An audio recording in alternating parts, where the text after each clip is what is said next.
What's good? It's your boy Damien here. Welcome back to my channel. We like to talk about finance related things, self-improvement. We're just trying to be a better person in general.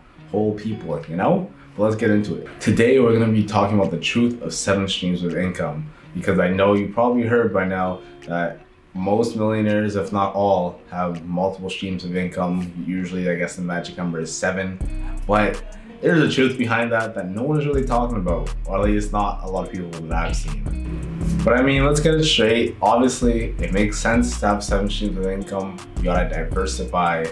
You don't if this year has showed us anything, it's like you can't be relying on your one employer because it can just be gone in a matter of seconds. So to talk about the truth of the 7 streams of income, I guess we gotta talk about the streams of income in general.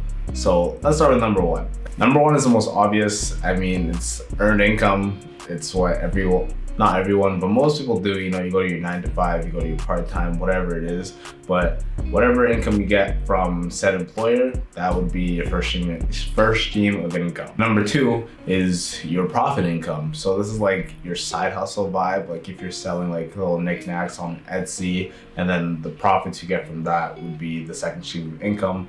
Or if you're selling a service, like with my videography on top of that, like the profit margins, that's it. It's profit income. It makes sense. It's kind of self-explanatory. And the third stream of income is interest income. So if banks actually gave a proper interest rate, this would be an example of it, like putting your money in banks and then having it appreciate like a couple percent a year. But obviously, we already talked about this in a previous video. Banks' interest rates are trash. But if you were to do like a private loan to someone and then the interest you get off of that is what interest income would be, or if you just like loaned it elsewhere, or literally putting it anywhere that gets you interest back, that is interest income. Again, kind of self-explanatory.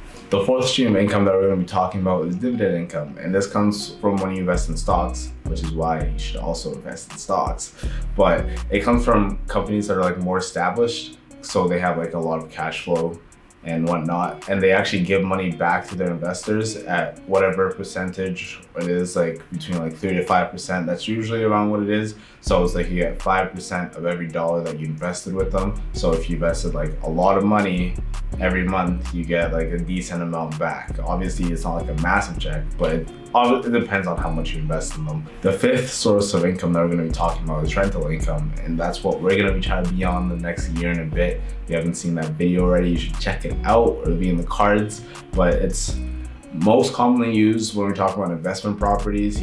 Renting it out, we get that kickback, a couple $100 a month from every property, whatever. But you can also use it as literally anything else. Like you can rent your cars, you can rent out any equipment that you have that's like in demand. Like there's levels to it. It's not just houses. A sixth way to add to your income streams is from capital gains. And again, we're going back to the stock market, but this time it's like when you're trading like different stocks and whatnot, and then you sell from a profit. Like you bought at $10, you sold at like 20, and then you had like a bunch of shares of that. Like that profit margin would be the capital gains. But it's kind of tough because capital gains are also pretty nicely taxed. And then the seventh income stream to round it all up is royalty income.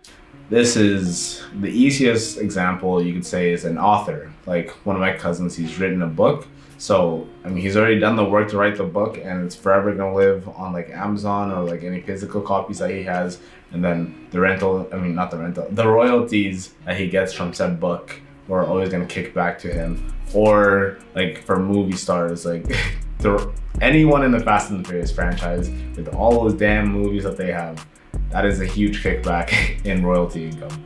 And as you can see, it's a pretty long list. And imagine trying to start all of that at the exact same time, or in quick succession of each other. It just doesn't make any sense. And this is the thing that no one tells you about having 7 streams of income when you're talking about millionaires and billionaires and all that jazz. The thing about 7 streams of income is that usually people focus on one stream like super aggressively. And then when that is producing like a lot, they can branch out into other things. Like it's basically like a tree. You have your main trunk of cash flow, and then everything comes off of that one at a time. Like it's not just we do this and then we do that and we do this. This is a problem that some entrepreneurs have because you just want to throw everything at the wall and see what sticks. But at the end of the day, you're not actually making any progress on anything because you're spread out way too thin. It's like how people say, you're a jack of all trades, you're a master of none. It's like if you have several different businesses or whatever, making like minimal amounts of money, it doesn't make sense to be spreading yourself super thin, or you can focus on one of the 3 businesses, put everything you have into that, make that actually successful, and then you can you can water the other businesses. For me, I started off with any regular job like almost any other teenager, and then you gradually save money, and then I got into videography and editing. So to be able to afford all that, I already had the money saved up, and then so now I have 2 streams of income, and then now I started investing in stocks. Granted, I'm still pretty new to it, but you know, it's a build up towards it, and then later on this year, hopefully we can get into the rental income, because it's a long journey to get to the 7 streams of actual income.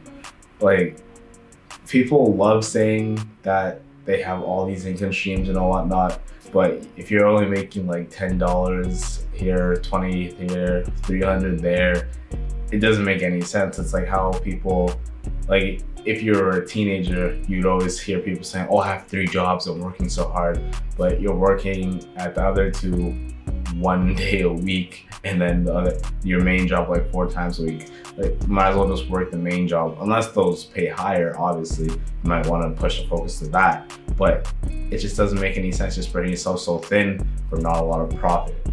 And that has been the truth about the 7 streams of income that people always talk about. Like, there's levels to this. You don't need to rush to make all 7, and if you don't have 7, you're not going to be a millionaire. Like, literally even 4 to 5, 6 is still enough for you to be a valid millionaire or billionaire. Like, people just love pressing that certain number, but if you can't handle that many things, or if you're not doing it the proper way, it's completely useless. Hope you enjoyed this video though. It'd be super cool if you liked, maybe even subscribed. But until the next one, we're signing out.